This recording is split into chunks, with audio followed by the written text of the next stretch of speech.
Alright guys, so here's the review of the Baltany G10 Homage. So I'm pretty sure I'm the first one to review this. I thought it was a little bit of an interesting one. I did a video saying I might possibly buy this a while back. If you haven't seen that, I'll leave a link up in the usual place or down in the description if you do want to check that out. Another one that was on that list was that Pagani that I've recently reviewed, which seems to do pretty well. The channel's kind of exploded at the moment, and I just want to say a massive thank you to everyone. Really appreciate it. Still can't believe how big the channel's getting. When I first started out, I just didn't expect this at all. So a massive thank you to everyone for supporting the channel and also using your affiliate links to help support and help me try and fund getting more watches in the future. So now that's out of the way, let's get down to this, see what I thought of the watch, see if you like it. Let's go.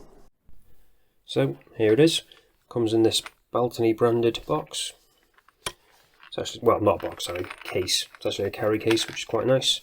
Actually use it. Won't just be a box taking up space in your house. It's actually padded as well inside, so it's nice. Comes with a cleaning cloth, unbranded. Then we've got the watch, but I'll pop that to one side for a second. And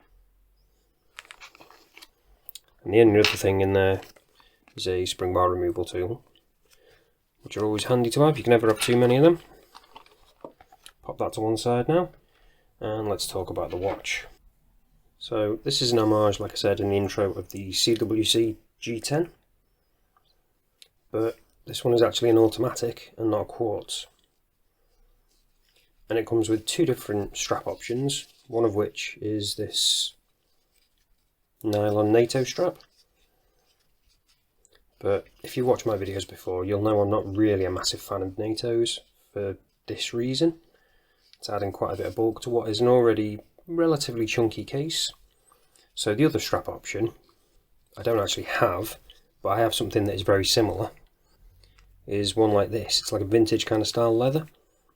So I've been wearing it mainly on this strap. This is one I had already. If you're interested in picking this one up, if you do want both, I'll leave a link in the description to this one, as well as the watch, obviously. Because like I say, you can get it with either a strap similar to this. I think it's more of a yellowy kind of colour, as opposed to this kind of brown. So it'll match the indices a bit better, the markings. But I'll show you in a minute why I've been wearing it on this, and it's down to that thickness. So, seeing as we're talking about it, let's get straight onto the dimensions, starting with that thickness. So you'll understand more what I'm going on about. I'll do it including the strap, and then obviously without as well. So, got a thickness including the strap of about 16mm, which is pretty chunky. If I remove that out the way, the actual case thickness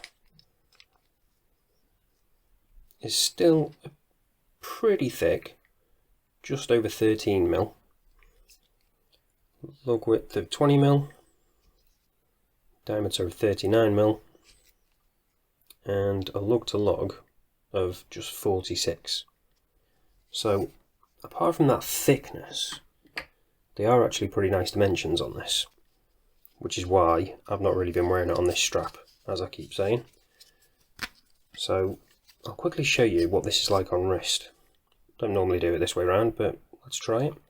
So this is what it looks like on my 7-inch wrist, and as you can see, it is wearing really high on wrist and just looks a little bit awkward. So straight away I tried changing this, and I'll show you what I tried first. So then I tried wearing it like this, more like a single pass with all the excess underneath.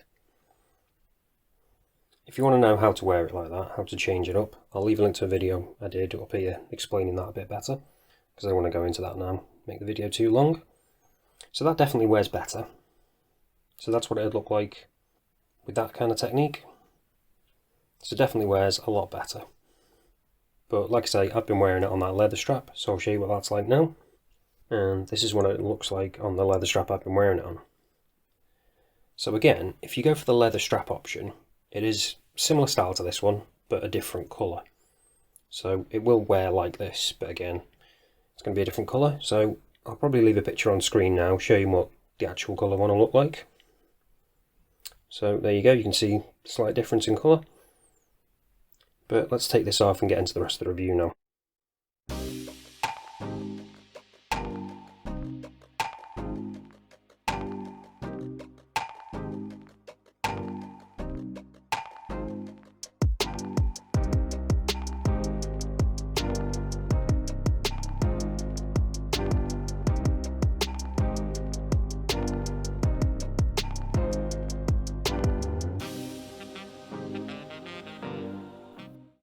Let's talk about this dial. Let's get a quick zoom in. You can see it's a fully printed dial, nothing applied. We've got that train track around the outside, then we've got the yellow markers every 5-minute interval, and then that triangle at the top as well. And then we've got the printed numbers as well. The only other text on the dial is that arrow at the bottom, so it is a sterile dial. It's also unbranded crown and case back, screw down case back, completely sterile like I say, no specks around the outside or anything. Quickly looking at the side, got a nice bead blasted case, and that crown is actually slightly recessed into it as well. I'll show you that side, you can probably see a bit better. So that does help with the overall design of it, so you can just barely see it sticking out. Just helps it look a bit cleaner. I do like that. And I also really like this dome crystal. And those curved lugs as well also help with it being a slightly thicker case than usual. But again, this is an automatic movement, whereas the original I think was a quartz. That being said though, from what I can find online when I did a bit of research, the original was only 10mm thick, so it's not that much of a difference really, considering we've got an automatic movement in this, because it was always going to be thicker. So seeing as we're talking about that movement, let's quickly zoom out and talk about it in a bit more detail. So got a screw down crown on this, pull it out once, we've actually got a ghost 8 position, if you can hear that ticking over, that's because this is an NH35 movement. Then if we pull out the crown again,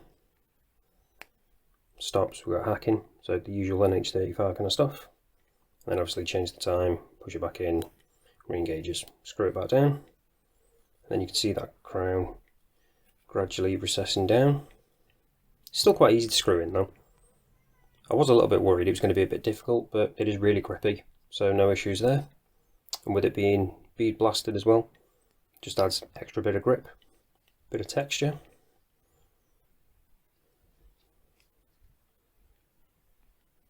So let's quickly test now whether we've got sapphire crystal on this.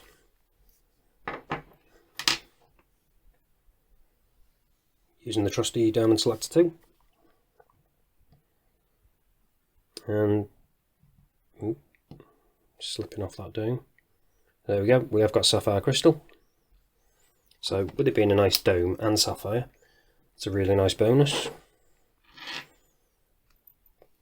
Because like I said before, it is a pretty domed crystal, which again is adding to that height slightly as well. But I do like the way it kind of conforms to the case shape. Just nice transition between the two. So now let's check out the loom on this. Already that's looking pretty good, but as always, let's charge it up and give it a proper chance.